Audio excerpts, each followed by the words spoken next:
So my dear students, the first chapter to deal with is actually the animal kingdom in zoology. So this zoology starts with animal kingdom, and this is the fundamental chapter without which a student cannot go to the exam. For NEET 2020, please remember you will have minimum three questions from animal kingdom. The questions will be based on NCERT. At the same time, there will be a matching the columns. There will be characteristic features relating to the phylums, and there will be one where characteristic features which will relate to the examples, and preferably the examples will be scientific names. So first you need to remember that when we study the animal kingdom, we need to dissect the organism, we need to understand the symmetry of the organism. So whenever we are talking of the symmetry of the organism, so what can be the different types of symmetry? Now please understand, it can be a radial symmetry or a bilateral symmetry. There is yet another type of symmetry called the biradial symmetry, but we will not discuss it here. So when I am talking of the radial symmetry, now these organisms can be divided into two equal halves in any plane. So it can be divided into two equal halves in any plane. So the organism can be divided into two equal halves in any plane. So this is what is called the radial symmetry.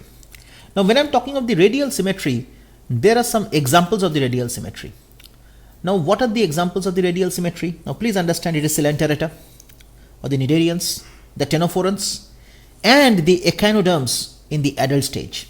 So it is the Coelenterata, the Ctenophorans, the Ctenophora, and the Echinodermata, but remember it is in the adult stage, whereas Echinodermata in the larval stage has a bilateral symmetry. So it's a very important concept actually.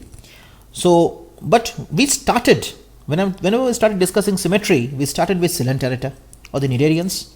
Why did not we start with sponges? Why did we start with poriferans? The reason is sponges are mostly asymmetrical. So any line, any plane which is passing through the center cannot divide them into two equal halves. So we will not deal with sponges or the poriferans right now. So we have started with radial symmetry, and then it goes into bilateral symmetry. Now bilateral symmetry, the body can be divided into two equal halves, the right and the left, in one plane only. So it is one plane, and this plane is called the sagittal plane. So this is called, the organisms are called bilateralia. So all the organisms after Ctenophorans have bilateral symmetry except Echino in its adult stage. So please remember, animals like annelids, arthropods, etc., where the body can be divided into two equal identical left and right halves in only one plane, they exhibit bilateral symmetry. That means you come down from Ctenophorans up to Ctenophora, Coelenterata, Ctenophora, they happen to be radial symmetry, but after that Platyhelminthes, Aschelminthes, Annelida, Arthropoda, Mollusca, Echino in its larval stage, followed by the chordates, the hemichordates and the chordates, all have bilateral symmetry. Next, we need to discuss on another very important concept, that is the concept of body plan. So the first type of body plan is called the cell aggregate type of body plan. Second type of body plan is called blind sac type body plan. The third type of body plan is called tube within a tube type of body plan. So please understand, one is the cell aggregate type, one is blind sac type, one is tube within a tube type. Now let's come to the first one, that is the cell aggregate type of body plan. So when I'm talking of the cell aggregate type of body plan, you please understand the body is divided into loose aggregation of cells. The body is divided into loose aggregation of cells and individual cells. Please understand this, individual cells perform individual functions. So individual cells perform individual functions, and this is a classical feature for the poriferans or the sponges. So division of labor definitely occurs for the individual cells. So individual cells perform individual functions. On the other hand, when I am talking of the blind sac type body plan, what does this mean? What do you mean by blind sac type body plan? That means the alimentary canal has only one opening, and this single opening behaves both as mouth and anus. So the alimentary canal has only one opening, and the single opening behaves both as mouth and the anus. And therefore, this layer which builds up this cavity is called the gastrovascular cavity, or it is also called the coelenteron. So the alimentary canal has only one opening, and the single opening behaves both as mouth and anus. So the cavity formed therein is called the gastrovascular cavity. And please remember, the cells which are present here, these cells are the gastrodermal cells.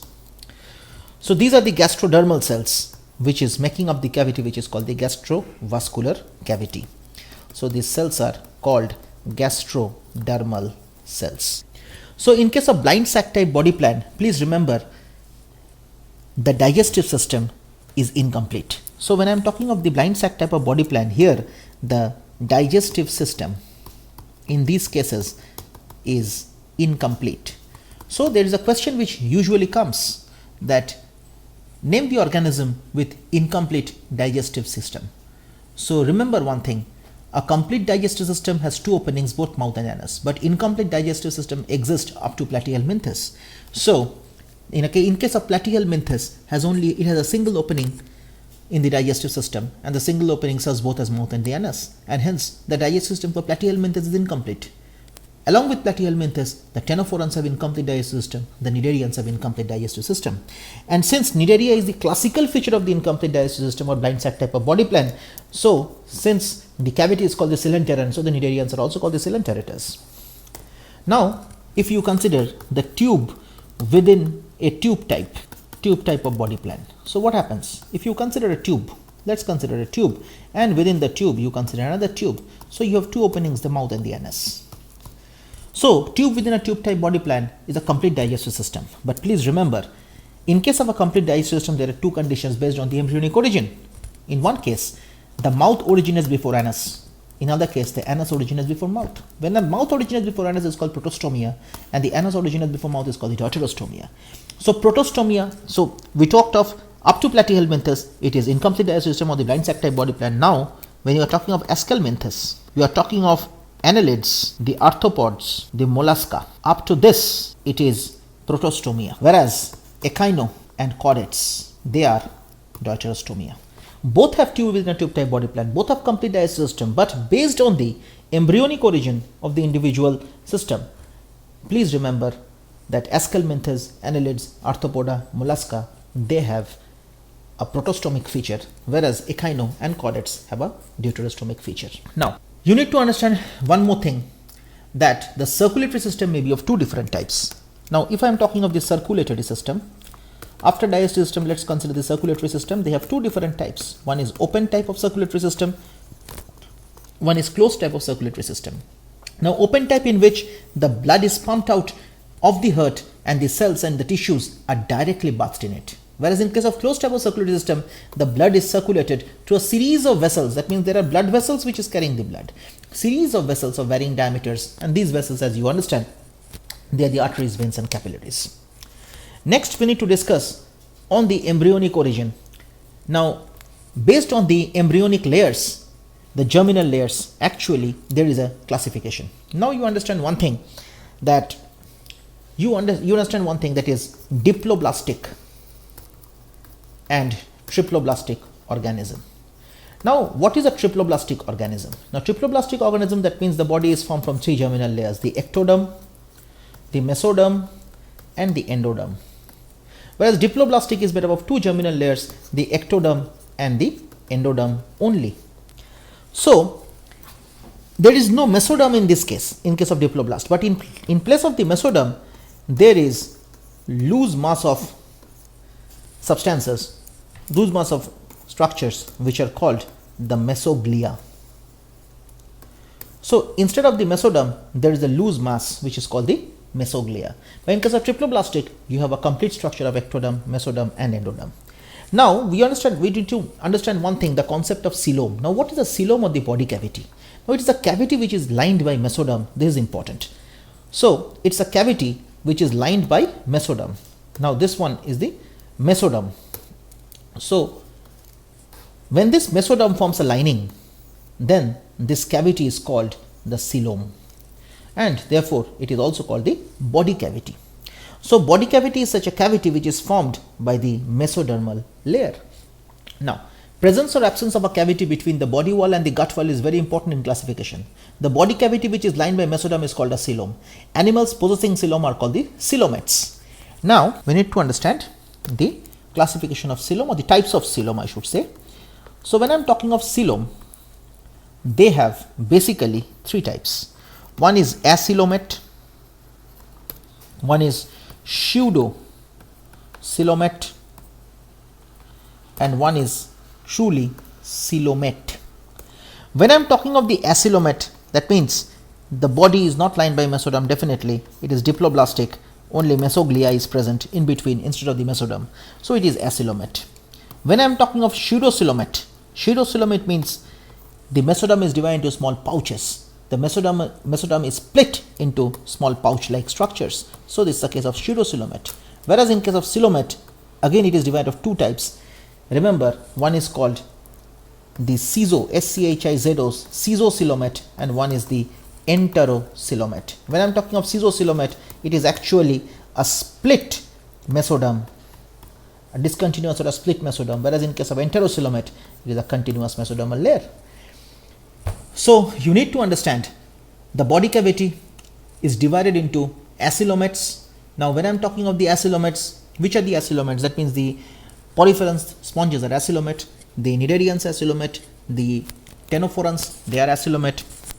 Now next when we move to the pseudocoelomates, now pseudocoelomates are Ascalmenthes. But remember one more important concept, that when I am talking of the Platyhelminthes is a very unique exception.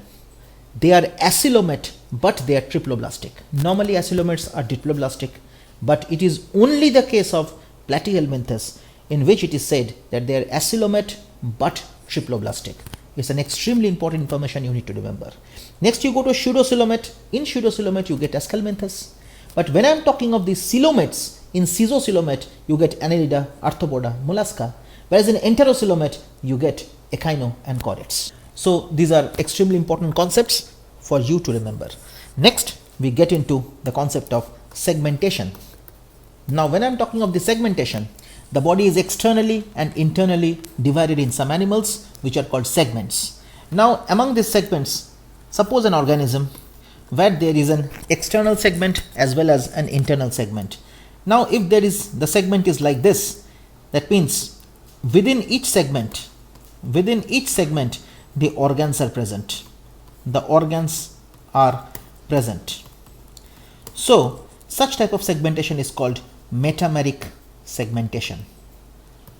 Such type of segmentations are called metameric segmentations, and these segments are made with the help of circular and longitudinal muscles. So circular and longitudinal muscles make up these metameric segmentations, and in earthworm it's a very classical feature of metameric segmentation that can be observed. Next, if we go to another concept which is called the concept of notochord. Now please understand what is notochord. It is definitely a mesodermally derived structure, and you please understand this notochord actually develops into the cranium and the vertebral column. So cranium and the vertebral column, these are notochord, modification of notochord or the manifestation of notochord. So these are mesodermally derived structures. And remember, the cranial cavity, again it's a mesodermally enclosed cavity, so it's a coelom. The vertebral cavity again is a mesodermally derived cavity, mesodermally covered cavity, and then again the vertebral cavity again is a coelom. So cranial cavity, vertebral cavity are coeloms, just like peritoneal cavity or the thoracic cavity. Now when we are initiating with the study of the first phylum, that is the phylum Porifera, let's get into this, the phylum Porifera.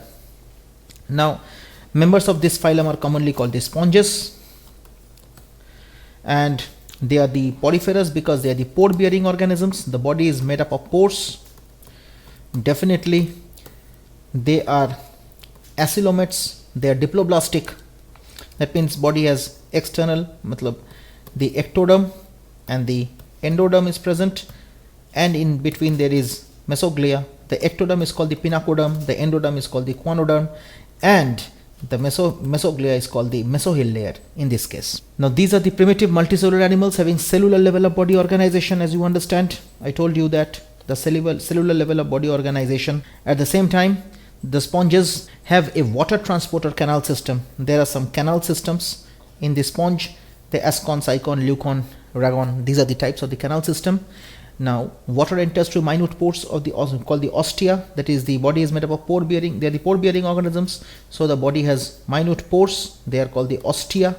So the water enters through this ostia and goes out through the osculum. Actually, if you get to see the structure, so this happens to be the structure of the porifera, same here, and this layer, the continuous layer. Now the pinacoderm, the quanoderm containing quanocytes, the flagellated cells. They are the quanocytes, the flagellated cells in this region. And the mesohyl layer, the mesohyl layer is the mesoglia. So this is the osculum, this is the osculum, and these are the openings which are called the ostia. So water enters through this ostia and leaves through the osculum. The pathway of water transport is helpful for food gathering, respiratory exchange, and removal of wastes, as you understand. The quanocytes, I told you, these quanocytes, these are the quanocytes, the flagellated cells. They are also called the collar cells. As you understand, body is made of loose aggregation of cells, and individual cells form individual functions. So definitely there will be different cells out here. The digestion, since it is a cellular type of body organization, so the digestion is always intracellular. That means within the cells. The digestion is always intracellular. The body is supported by fibrous skeleton. So the body has skeleton, and these skeletons may be called spicules or spongin fibers. They can be made up of calcium carbonates, they can be made up of silica. So it can be spongin fibers, calcium carbonate, or made up of silica. The sexes are not separate because they are monoecious. They are monoecious. That means they are bisexual or the hermaphrodites. Eggs and sperms are produced by the same individual, as you understand. Sponges reproduce asexually by fragmentation and sexually by the formation of gametes. So the reproduction methods, it's very easy. This is asexual, both asexual and sexual. So it is both asexual and sexual. Fertilization is internal and development is indirect. Now please understand this, the fertilization is internal, but the development is definitely indirect. Since the development is indirect, that means they have the larval stages. So remember one thing, that those organisms with larval stage have indirect mode of development, and this larval stage are very distinct from the adult. There are a few examples of these sponges, that is Cycon, so which is called, the other name is Scypha, Spongilla, which is freshwater sponge, Euspongia, these are called the bath sponge, Hippospongia, and many others, Leucoselenia, and many others. So this is all about the phylum Porifera. Remember, you need not remember the classes of the individual phylum as of now for NEET 2020. So now after Porifera, we go to the next phylum, which is Phylum Cnidaria, or preferably called the Coelenterata. So now the most important features here that you need to remember, that the instruction for NEET is to study NCERT along with the summary of it. So please remember, when you study Cnidaria, they are aquatic, they are mostly marine. Please remember, in summary, it is clearly given that they are mostly aquatic. So they are aquatic, they are mostly marine, or they are mostly aquatic. So please understand the difference. They can be sessile, they are free swimming. Now it's a characteristic. Whenever you are considering this symmetry, they are radially symmetrical, because as you understood, the sponges were asymmetric, so they are radially symmetrical. Next, you have to understand the name Cnidaria has been derived from the presence of cnidoblasts. The cnidoblast cells, which are also called the cnidocytes, they are also called the nematocysts. So cnidoblasts, cnidocytes, or nematocysts. Now the most important function of these, please understand, they have the important function as anchorage, self-defense, and capture of prey. So anchorage, self-defense and capture of prey, these are the three most important functions of the cnidoblast cells. Now please understand that as we know, they have a blind sac type body plan.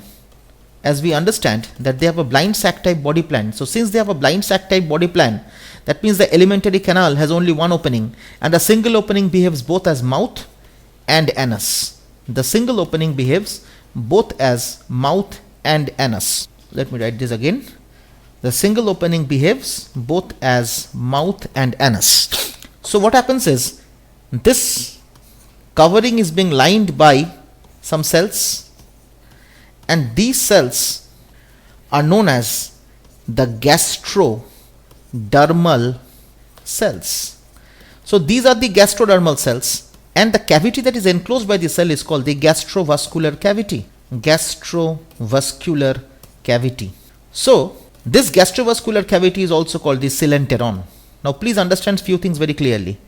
That when they have a blind sac type body plan, they have only one opening. The alimentary canal has only one opening. The single opening behaves both as mouth and anus. And if this is the mouth, this mouth has some structures associated with it. These are called the tentacles. And these individual tentacles have the cells which are called the cnidoblast cells. So cnidoblast cells are present on the tentacles.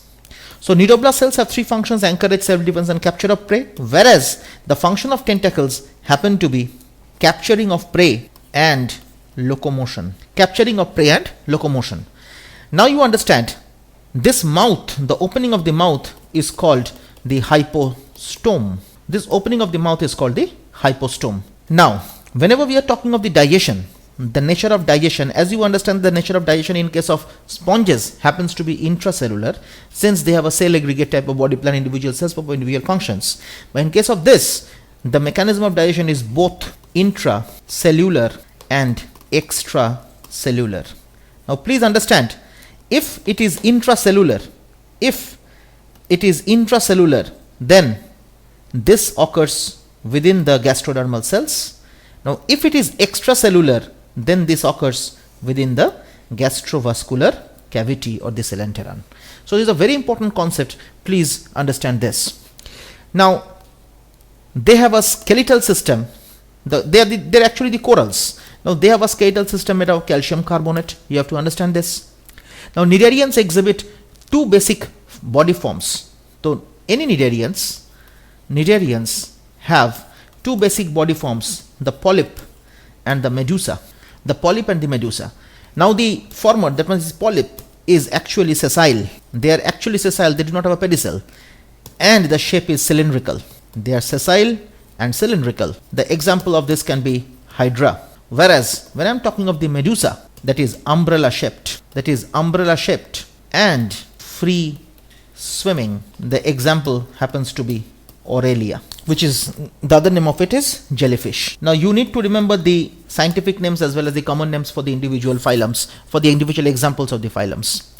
Now there are certain cnidarians which exhibit both the polyp and the medusa in a single life cycle.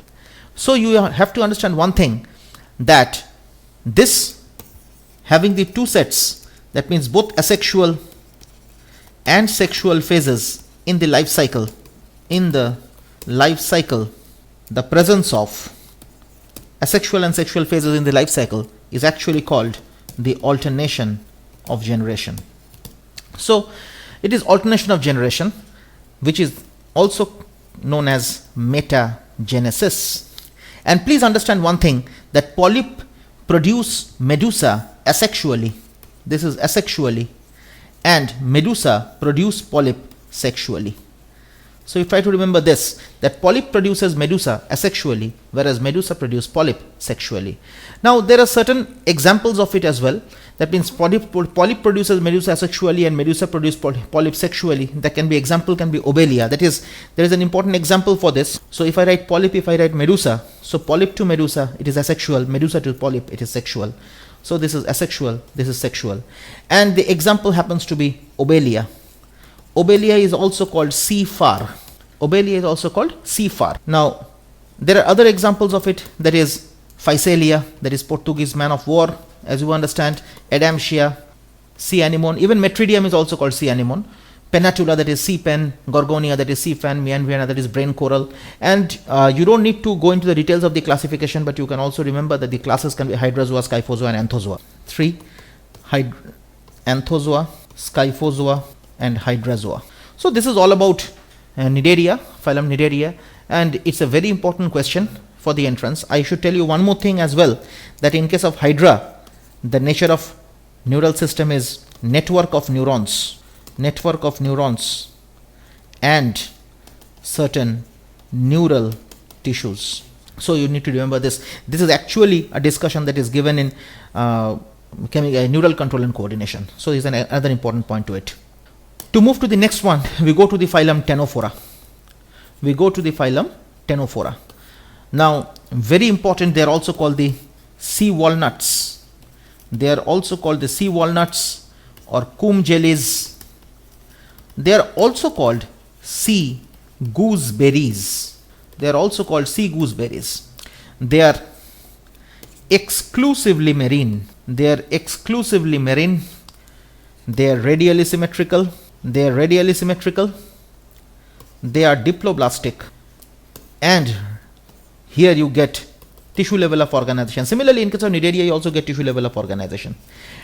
Remember, they also have a blind sac type of body plan.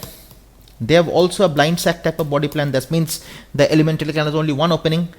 But remember, the gut ends into two small anal pores. There is the only difference between the Cnidarians and the Ctenophorans as of now. The body bears 8 external rows of ciliated comb plates. This is a very important point. The characteristic feature, 8, remember, external rows of ciliated comb plates. Very important point. Please understand. Therefore, they are called the comb jellies. And the main function of these comb plates is nothing but locomotion. So please remember this. The main function is locomotion. And as you understand, like Cnidarians, the digestion in case of Ctenophorans are both intracellular as well as extracellular. Now, in those cases in which you have such type of system, mostly they are intracellular as well as extracellular digestion. So digestion is both intracellular and extracellular. Now there is one more characteristic feature, that means to glow in the dark. That is what is called the bioluminescence. That is, bioluminescence is a property of a living organism to emit light, and this is very characteristic in case of ctenophores. And there is an example to it as well, that is swimming eye of a cat. We call swimming eye of a cat. The example is Beroe, B-E-R-O-E. Very important. It's an example which is not in NCERT, still it's an important example for you in the examination. Now sexes, they are not separate. That means again they are monoecious. So we come to Porifera, which is monoecious. We come to Cnidarians, which is monoecious. We come to Ctenophora, which is even monoecious. And again we come to Platyhelminthes, again which is monoecious. So I'll discuss it on in the next segment. So the sexes are not separate, so they are monoecious. At the same time, please remember, reproduction takes place only by sexual means. Sexual means of reproduction only. Please mark this. It is only a sexual mode of reproduction, and fertilization is external. Fertilization is external, and at the same time, the development is definitely indirect because there are certain larval stages. So this is all with Ctenophorans, and the two most important example of the Ctenophorans, one is Pleurobranchia and the other is Ctenoplana. So to start with the next phylum, we get into phylum Platyhelminthes. As you understand, platy refers to flat-bodied organisms and helminth means worm. So they are also called flatworms. Now since they are flat, why they are flat? The body is dorsoventrally flattened. The body is dorsoventrally flattened, and therefore they are called flatworms. They are mostly endoparasites. They can be free living as well, mostly endoparasites. And the flatworms, they are definitely bilaterally symmetrical because radial symmetry is up to the Ctenophorans, and definitely Echinodermata in its adult stage. So they are bilaterally symmetrical, but the most important concept is they are triploblastic. They are triploblastic, but they are acylomate. It is very important. At the same time, now they have an organ system of body organization. They have an organ system of body organization. So you need to remember this. And since they are parasites, the reason for being ectoparasites and the specialized structure for being an ectoparasite, a endoparasite, has to be presence of hooks and suckers. So hooks to adhere to something and suckers to extract nutrition from something. That means from the host body. So presence of hooks and suckers, it is very important. Now next is they have some specialized cells. They have some special cells which are the flame cells. Please understand one thing, the function of flame cell is not simply excretion. This is osmoregulation and excretion. So regulation of osmotic balance in the body and excretion at the same time. Now remember, the sexes are not separate. That means again they are monoecious. The separation of sexes or dioeciousness first is observed in case of Aschelminthes in the next phylum. Now fertilization is internal, development is through many larval stages naturally, so therefore the development is indirect. And there is an organism, there is an example to it, that is Planaria, which has a high regeneration capacity. You need to remember this. And the examples happen to be tapeworm, that is Taenius oleum, Taenius aginata, and Fasciola, which is liver fluke. So remember one thing, the development is definitely indirect due to the presence of certain larval stages. There are many larval stages. Suppose in Taenius oleum there can be oncosphere larva, bladderworm, cysticercus, hexacanth. So these are the larval stages in case of Taenius oleum. Same is the larval stages with different organisms. So they have the larval stages and therefore the development is indirect, and the fertilization is definitely internal. So the fertilization is internal and the development is indirect. And there is an example of Planaria I told you, which has a high regeneration capacity. To move to the next phylum, we get with the Aschelminthes. The body is or the Nemathelminthes or the Nematoda. So Aschelminthes or Nemathelminthes or Nematoda. Now Aschel, that means body, is circular or round in cross section. The body is round or circular in cross section, and therefore they are called the round worms. They may be free living, aquatic, they can be terrestrial, they can be parasitic on both plants and animals. As you understand, in case of Melodigine incognita, plants and animals, it is a parasitic nematode which is infecting the roots of tobacco plants. So it's an example to it. And non-parasitic is also Cynorhabditia nigens, you understand. So roundworms, in the first case you need to remember again they are bilaterally symmetrical.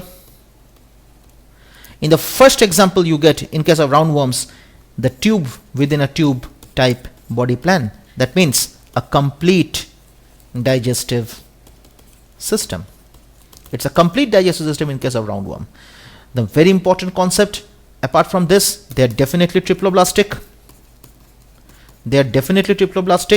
And they are pseudo coelomate, because please understand one thing, that means the mesoderm has been split into small pouches. So it's a case of pseudo coelomata. Now in case of Phylum Platyhelminthes, it was an acylomate but triploblastic, but here you get pseudo coelomate character with triploblastic. Now please understand, the alimentary canal is complete with a well developed muscular pharynx. Now it is again a very important concept. It's a muscular pharynx which is very well developed in case of Aschelminthes. The excretory tube removes wastes from the body cavity through excretory pore. The excretory tubes are nothing but the set of collecting tubules. Happens to be the excretory tubes. So please remember this. At the same time, remember they are the first organism where we find dioeciousness. So they are dioecious. And remember, the peculiarity is often the females are longer than the males. Again, it is a very important point. Fertilization, as you understand, it is definitely internal, and at the same time the development is indirect due to the presence of the larval forms. One of the most important examples of a larva is the rhabditiform larva, which is also in the examination. Rhabditiform larva, the most infective stage in case of Ascaris lumbricoids. So the examples happens to be Ascaris. Remember one thing, when I am talking of Ascaris lumbricoids, it has a monogenetic life cycle. But when I am talking of Wuchereria, digenetic life cycle. So Wuchereria bancrofti. It is again ovoviviparous. Ovoviviparous is an important example for the examination. There is still an Ankylostoma duodenal, which is hookworm, and many other examples. Trichuris. So these are the basic characteristics of Ascalminthes. Beyond this, hardly there can be any question that can come in NEET. Followed by, we go to the next one, that is Phylum Annelida. Now, maybe aquatic, which can be both marine or freshwater. They can even be terrestrial as well. As you understand, terrestrial. Hemichordates granulosa is a terrestrial organism. Again, if you consider earthworm, Ferretum apostoma, it is again a terrestrial organism. So, they can sometimes be parasitic as well. Those who are not parasitic, they are free living. Now they exhibit a true organ system of organization. Again, it's a very important point, you need to remember this. They have an organ system of organization and with a bilateral symmetry. They have a bilateral symmetry. They are triploblastic, definitely. They are triploblastic. They have metameric segmentation. Now, as you remember, metameric segmentation we have discussed in the introductory part of animal kingdom. So we don't get into the details of it. They have metameric segmentation, and hence the phylum name is called Annelida. Annelida means the body is made up of annules or rings. So body is divided into ring-like segments, and therefore this ring-like segment happens to the formation of metameric segmentation, and therefore they are called the Annelida, as you understand. Now this ring-like segment have two types of muscles, circular, longitudinal. We have discussed the introductory part. Now aquatic annelids. Suppose we consider aquatic annelids. Aquatic annelids, the example happens to be Nereis. So when I am talking of Nereis, there is an aquatic annelid. Now they have lateral appendages, that means feet. They have lateral appendages called parapodia, and with the help of parapodia they can swim. So it's a locomotory structure, so swimming structure, or preferably called the locomotory structure. But please remember, annelids are generally monoecious except Nereis, which are dioecious. So Nereis, it's a dioecious, but annelids are mostly monoecious. Earthworm, monoecious.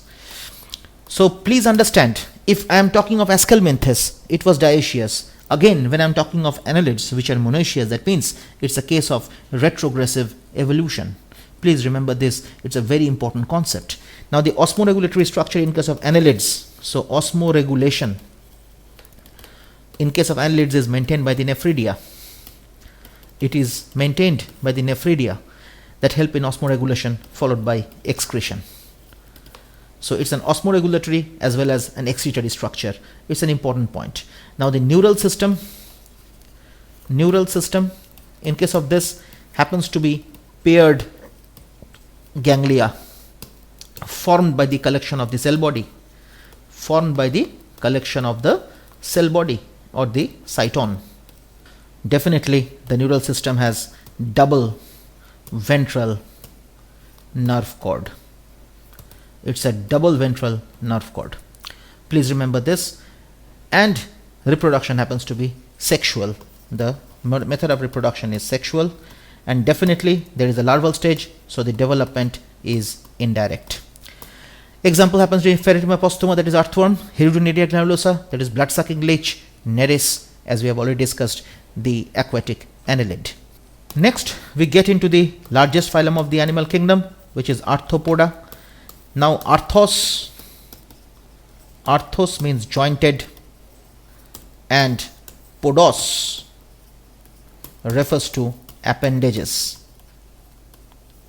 So, organism with jointed appendages. So that is Arthropoda.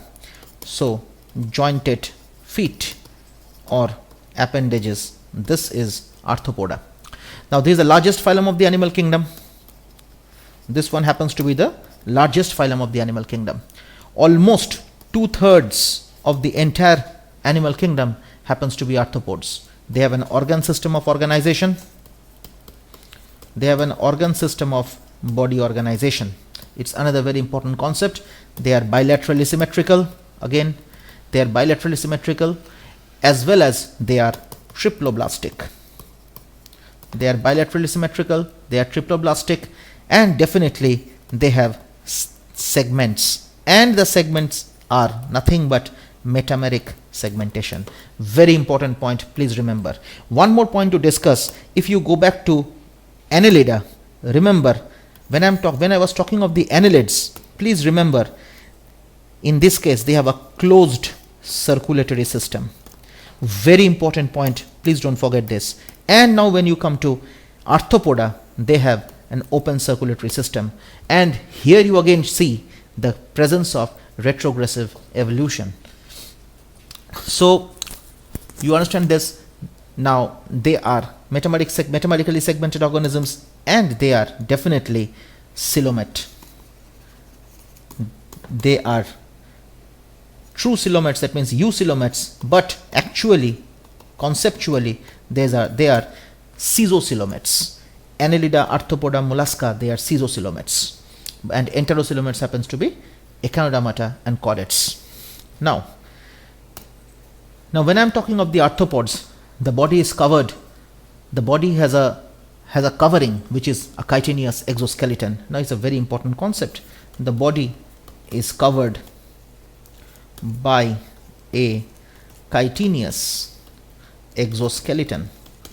Now chitin, it's a homopolysaccharide. It's a homopolysaccharide of N-acetyl glucosamine.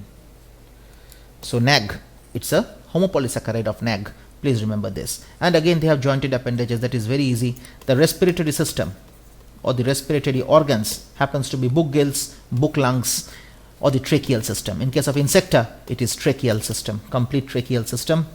Book gills, crustaceans, book lungs. In case of spiders, etc. Spiders, scorpions, etc.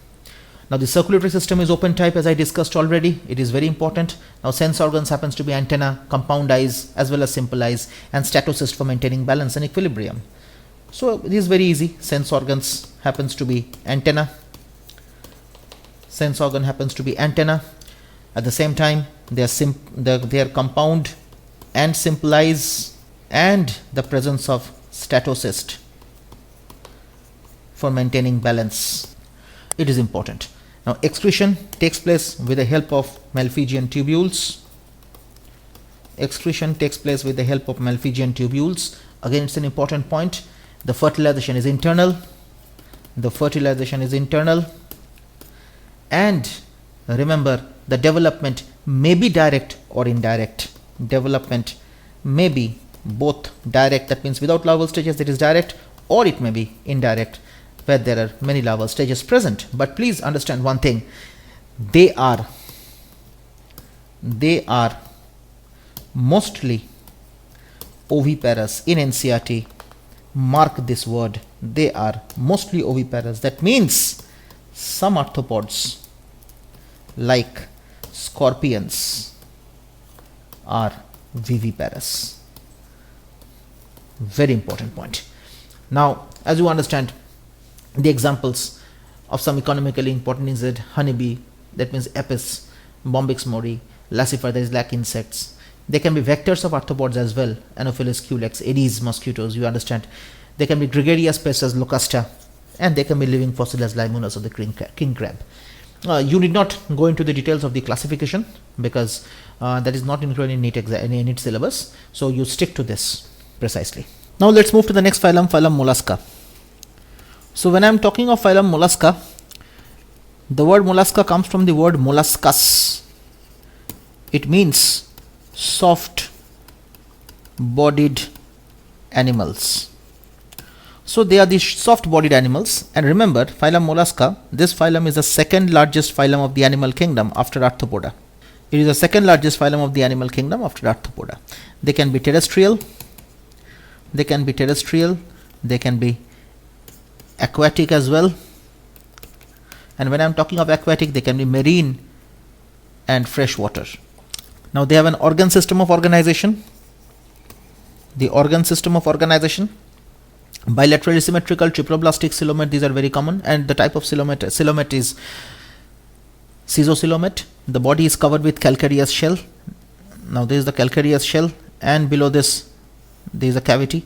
This is called the calcareous shell or the concus, and here you get the mantle, and within the mantle the organs. One of the most important among this is the respiratory organs. The respiration is done here. Now moving to the next one, the body is definitely unsegmented for all mollusks except Neoplana. Neoplana is definitely segmented because it's a connecting link between Annelida and Mollusca. The body is divided into head, muscular foot, and the visceral hump. The head, muscular foot, and the visceral hump. Now you need to remember one more thing: they have respiratory and excretory functions. The anterior region of the head have sensory tentacles. So the parts are mouth, eyes, and tentacles. Mouth is made up of file-like rasping organ called radula. It has sensory tentacles. These are the sensory structures. Now this is an important thing to remember, and you remember one more thing, that in these cases they are usually dioecious, they are oviparous, and the development is definitely indirect, since they have the larval stages like Glochidium, like Trochophore, like Veliger. These are the names of the different larvas. Moving to the next phylum, which is extremely important to us, that is Echinodermata. So they have a true endoskeleton. With calcareous ossicles, and therefore they are spiny bodied.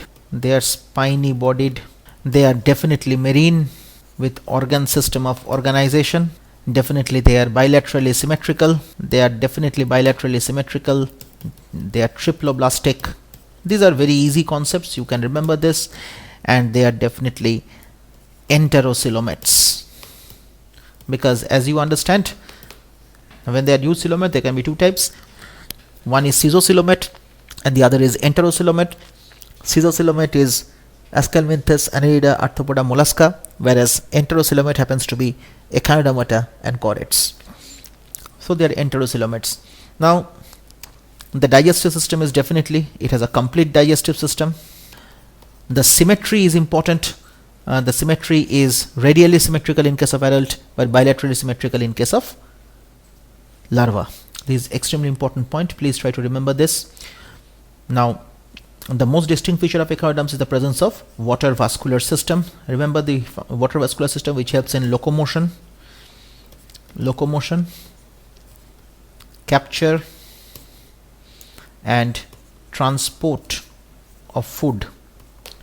Locomotion, capture and transport of food along with respiration. Locomotion, capture, transport of food along with respiration. Now reproduction is definitely sexual in nature. Fertilization, as you understand, is external form of fertilization. The development is definitely indirect because they have the larval stages, the presence of larval stages. So we write larval stages present, and the larvas are naturally free swimming larvas. The names of the larva can be Brachylaria, Auricularia, Echinopluteus, etc. Remember the examples, which are again important: Asterias, Echinus, Antedon, Cucumeria, Ophiuria, Brittle star, etc. Now moving to the next one, that we go to the Hemichordates. Now this Hemichordata, initially it was considered under chordates, but now it's placed in a separate phylum under non-chordates. Now you have to remember one more thing, that in case of Hemichordata, the notochord is actually absent, and it is replaced by, instead of this notochord, there is a rudimentary structure, that means a vestigial structure, that is called the stomochord. It is called the stomochord, that is present in the collar region. Now this hemichordates are worm-like marine animals. They are worm-like marine animals. Next is they have an organ system of organization. They have an organ system of organization. They are definitely bilaterally symmetrical, triploblastic, and coelomate, as you understand. The body is actually, the shape of the body is cylindrical. You need to remember this. And at the same time, the body is divided into three. One is called the proboscis, one is called the collar, one is called the trunk. The circulatory system is open type. Respiration by gills, again an important point.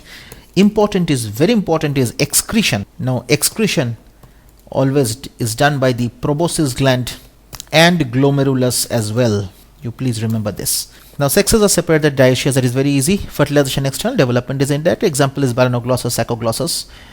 Now when I'm moving to the phylum chordates, so for being a chordate, it has notochord has to be present. So notochord present, presence of dorsal, hollow nerve cord, presence of pharyngeal gill slits. So notochord, dorsal nerve cord, pharyngeal gill slits, presence of post-anal tail, a closed circulatory system, the presence of the diaphragm. These are all important concepts. Now you need to remember these. Now the chordates are divided into three subphyla: Urochordata, Tunicata. These chordates are divided into three subphyla. Now the subphylum, you have to study subphylum here. Subphylum is Urochordata. Urochordata is also called the tunicates or the tunicata, presence of tunic on the body, and Cephalochordata, and finally vertebrata. So you need to remember this. Now when I am talking of Urochordata, Cephalochordata, they are also referred to as the protochordates. They are the protochordates. They are exclusively marine. In Urochordates, the characteristic feature, the notochord is present only in the larval tail. The notochord is present only in the larval tail. So this is one concept for Urochordates. But in Cephalochordata, it extends from head to tail region and persistent throughout the life. In case of Cephalochordates, it is notochord extends from head to tail and persist throughout the life. So it's an important point to remember. Now the examples of Urochordata can be Acidia, can be Salpa, can be Doliolum, whereas Cephalochordata can be Branchiostoma, Amphioxus, etc. Now the notochord is replaced by a cartilaginous or bony vertebral column in case of adults, in case of vertebrata. That means when I am talking of the vertebrata, the third one, now in case of the vertebrata, the notochord is present during the embryonic development. The notochord is present in the embryonic stage. So when the notochord is present in the embryonic stage, this notochord is replaced by either by cartilaginous or bony vertebral column. Cartilaginous or bony vertebral column, you have to remember this. They have a ventral muscular heart. They have a ventral myogenic or muscular heart. At the same time, these heart can be two-chambered or three-chambered or incompletely four-chambered or complete four-chambered. At the same time, they have kidneys for excretion and osmoregulation. Paired appendages may be fins or the presence of limbs, the forelimbs and the hind limbs, as you understand. Now when I am talking of the vertebrata and the classification therein, you need to understand this has a division, and this division happens to be agnatha, and on the other hand it is gnathostomata. Now when I'm talking of the agnatha, that means gnathos means jaw, so agnathos means absence of jaw. Now when I'm talking of agnatha, the class under this division happens to be cyclostomata. Cyclostomata means the round mouthed fishes. Cyclo means round, so round mouthed fishes, and most importantly they are the ectoparasites on certain fishes. So I'll come to this later on. And when I'm talking of the gnathostomata, they have, gnathos means jaw with mouth and with sucking ability. So gnathostomata can be of two types. One is pisces and the other is tetrapoda. So when I'm talking of the pisces, they are chondric thighs, they are ostick thighs, whereas in case of tetrapods, they are amphibia, reptilia, aves and mammalia. So this is all about it. Now if you go to cyclostomes, as I told you, cyclostomata, as I told you. Now cyclostomata, the classical feature, they are ectoparasites on certain fishes. They are the ectoparasites on certain fishes. Elongated body with 6 to 15 pairs of gills or the gill slits. They have sucking and circular mouth. It is very easy. The body is devoid of scales, that means the body is without scales. It's an important point. The fins are paired. The fins are paired in nature. The cranium vertebral column, the cranium and the vertebral column are cartilaginous. And remember, they have only one reproductive cycle. Reproductive cycle is only one in their lifetime, because they migrate for spawning to fresh water, and after spawning within a few days they die. Their larvae after metamorphosis return back to the ocean. Example is petromyzon, myxin. Petromyzon is also commonly called the lamprey and myxin is called the hagfish. Now let's move to the chondric thighs. In pisces, ichthyes means fishes, pisces or fishes. Chondri refers to cartilage, that means they have a streamlined body with a cartilaginous endoskeleton. So they have a cartilaginous endoskeleton. Mouth is ventrally located. Mouth is located ventrally. The notochord is persistent throughout the life. Notochord is persistent throughout the life. The gill slits are separate and without the operculum. Swim bladder is absent, and therefore they have to swim continuously. The teeth have modified with placoid scales and are backwardly directed. Jaws are powerful. Their heart is two-chambered, one auricle and one ventricle. They have electric organs. They have electric organs in case of torpedo or poison stings in case of trigon. They are poikilothermal. They lack the capacity to regulate the body temperature. Sexes are separate. In males, the pelvic fins are modified into claspers. Actually, it is in NCERT it is written pelvic fins bear claspers, but actually the concept according to Cardong is pelvic fins are modified into claspers. And definitely they have an internal fertilization, very important. And moreover, they are viviparous mostly. Many of them are viviparous. Examples Scoliodon, Prestes, etc. Let's come to the next one, that is the ostick thighs. Now osteo refers to bone, bony, and ichthyes refers to fishes. So we are talking of the bony fishes. The body is streamlined. The mouth is terminal, which is extremely important. The scale is cycloid or ctenoid or ganoid. They have 4 pairs of gills, and they are covered by a bony operculum. Definitely air bladder is present, and due to the presence of the air bladder, they can float. They did not swim continuously. The heart is basically two-chambered. They are cold-blooded organisms, cold-blooded like the chondric thighs as well. Mostly they are oviparous, and development is direct. That means they do not have any larval structures. They do not have any larval stages. Example, the marine can be Exocetus, that is a flying fish, the hippocampus, or a seahorse. A seahorse is ovoviparous, remember this. Freshwater is Labio, Catala, wherever. Clarius, For the aquarium it is fighting fish, that is better. Now we move to the tetrapods. From now on we will go to the tetrapods only. So in case of tetrapods, as you understand, it is amphibia, reptilia, aves and mammalia. So we need to understand about tetrapods. So amphibia, amphi matlab dual. When I'm talking of amphi, it means dual, and bios refers to life. So it has dual life, that means they can exist both on land as well as water. So they have the aquatic as well as terrestrial habitat, and most of them have 2 pairs of limbs. Therefore tetrapoda, 2 pairs of limbs. Body is divisible into head and trunk. Tail may be present. They have a glandular skin, therefore the skin is moist. They have eyelids, the eyelids present. Tympanum is present, and the tympanum is the only ear. This happens for reptilia as well, and they have a peculiarity that the alimentary canal, the urinary tract and the reproductive tract,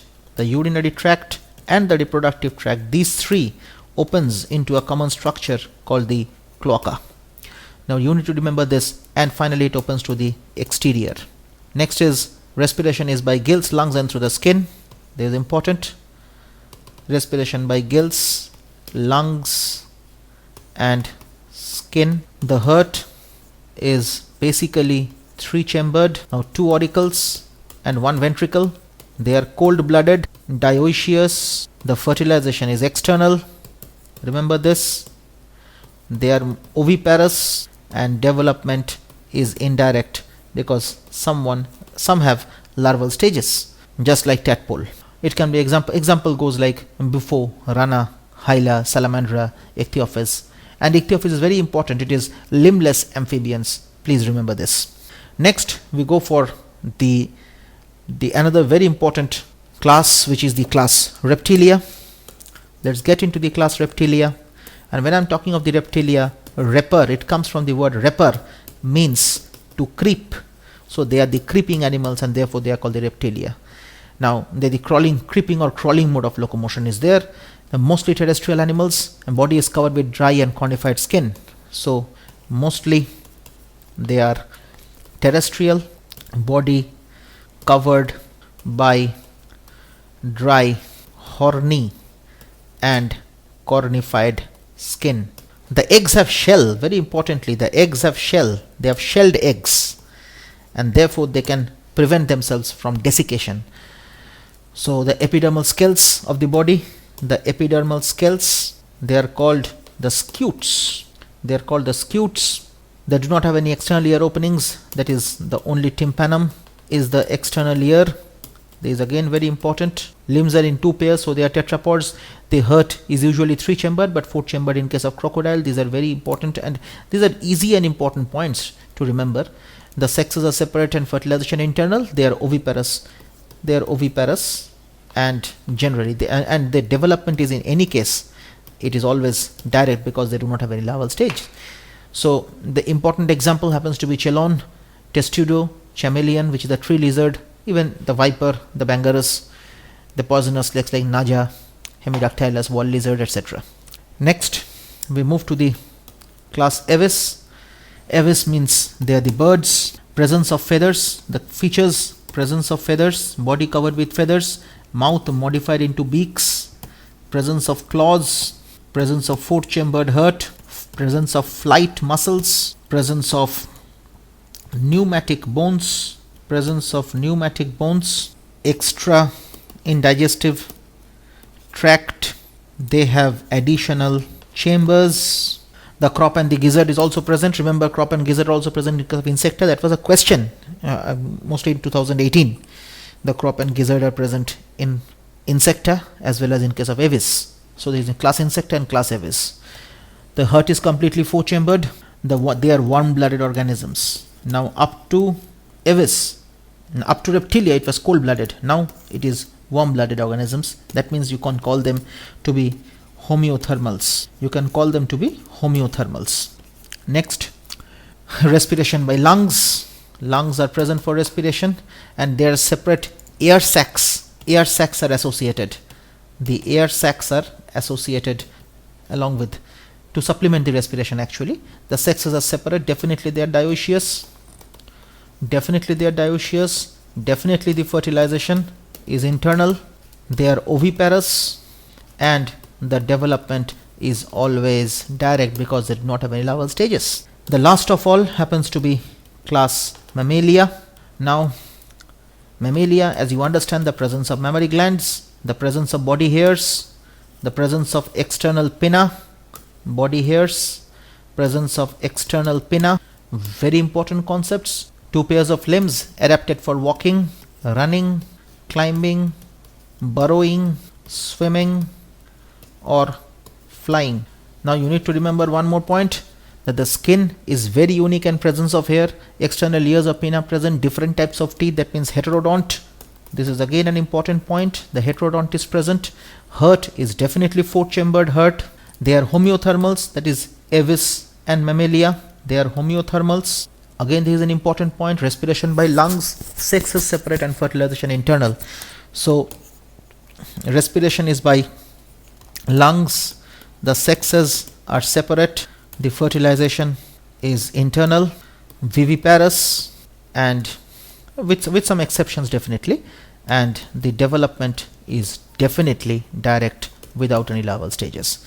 Now you can differentiate into further as Prototheria, Theria. In case of Theria, you can go with Metatheria and Eutheria. Under Eutheria, you have at least 16 different orders, but you don't need to go into that detail. But you please understand one thing, that those points which have been discussed, they have been with at par with NCERT and the latest syllabus of NEET.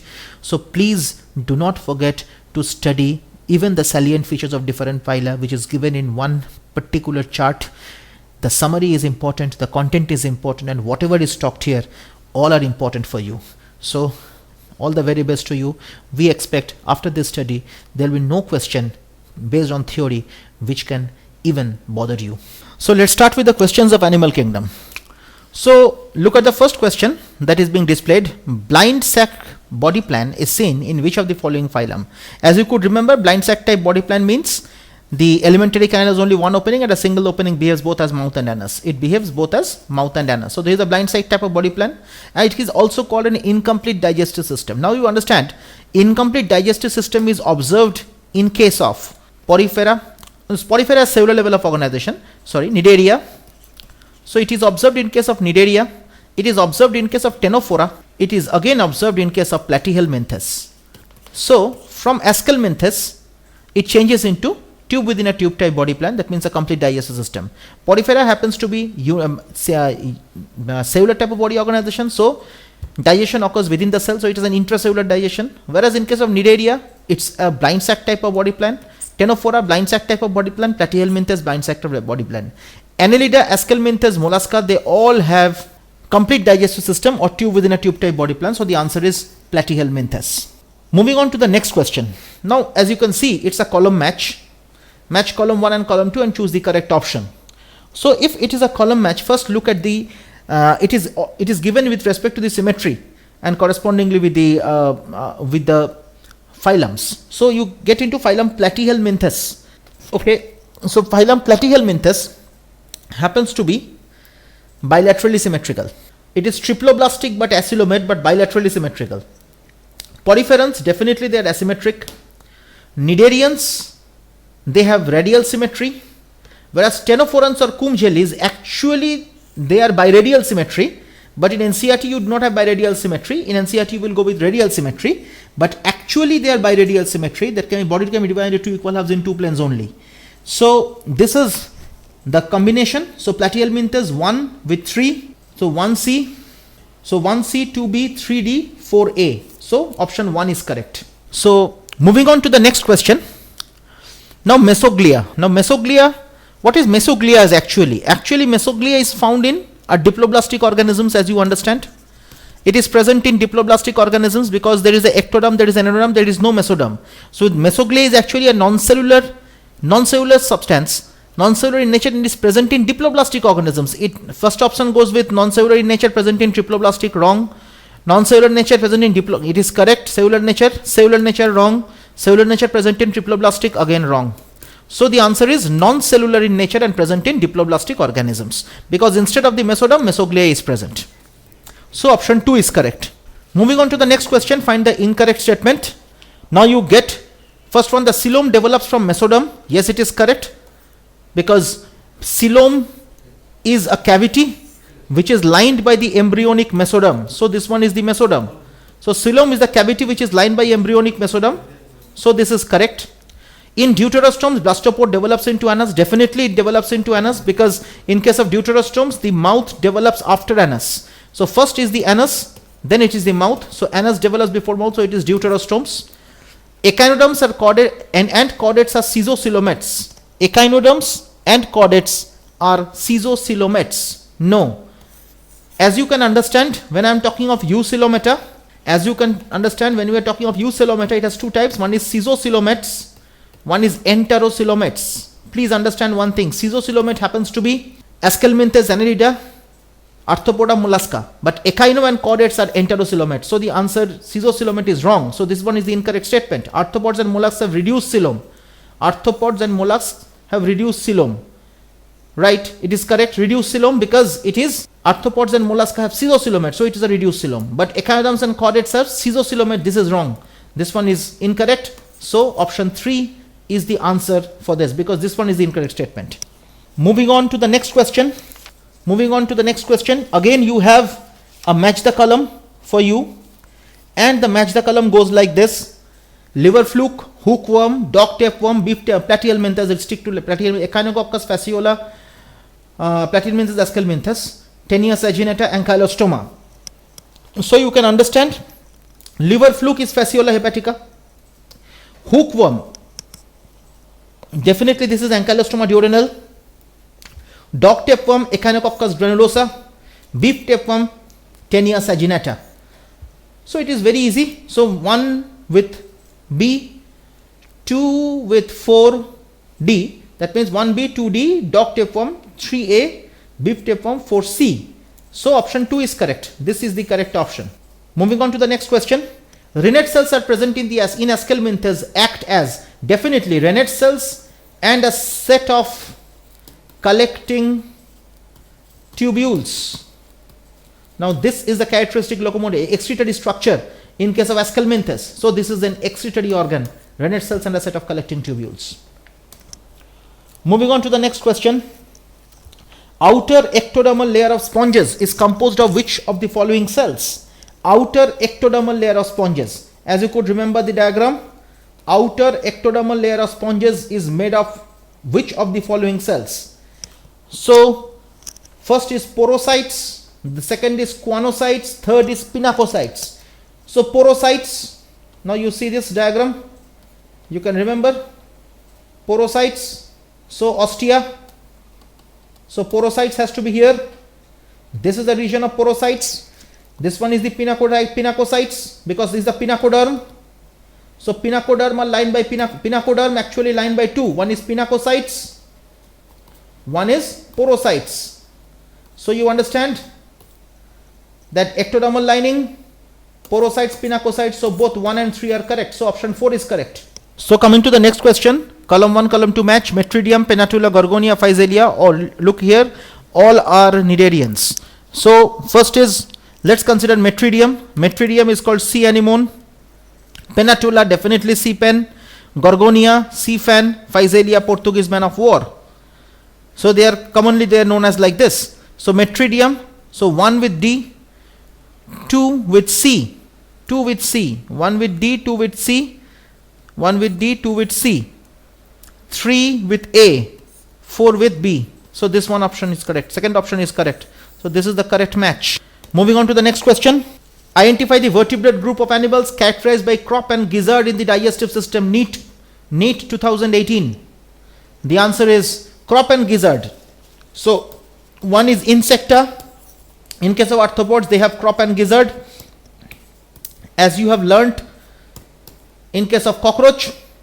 But apart from that, Avis, they have crop and gizzard as well. So the vertebrate group of animals having both crop and gizzard is aves. Moving on to the next question. Which of the following animals is not a homeotherm? Is not a homeotherm. Which of the following group of animals is not a homeotherm? Now Macropus, all the scientific names. Macropus, Chilon, Camelus, Psittacula. Now Macropus, it's a mammal. Psittacula, mammal. Psittacula avis. Camelus, mammal. So the answer is Chelone, which is a reptilia. So avis and mammals have homeotherms, but reptilia, they are cold-blooded. So Chelone being a reptilia, it is not a homeotherm. So the answer is Chelone. Thank you so much. Now when you remember one thing, whenever you study animal kingdom and you solve the questions therein, in NEET 2020 you are expected to answer approximately 3 questions in animal kingdom. 2 questions will come directly from the characteristics and 1 question will come from the match the column. So it's a standard questionnaire that comes every year. So hopefully you will deliver very good after listening through this theoretical part and the questionnaire discussion. So all the best to you all. Thank you so much.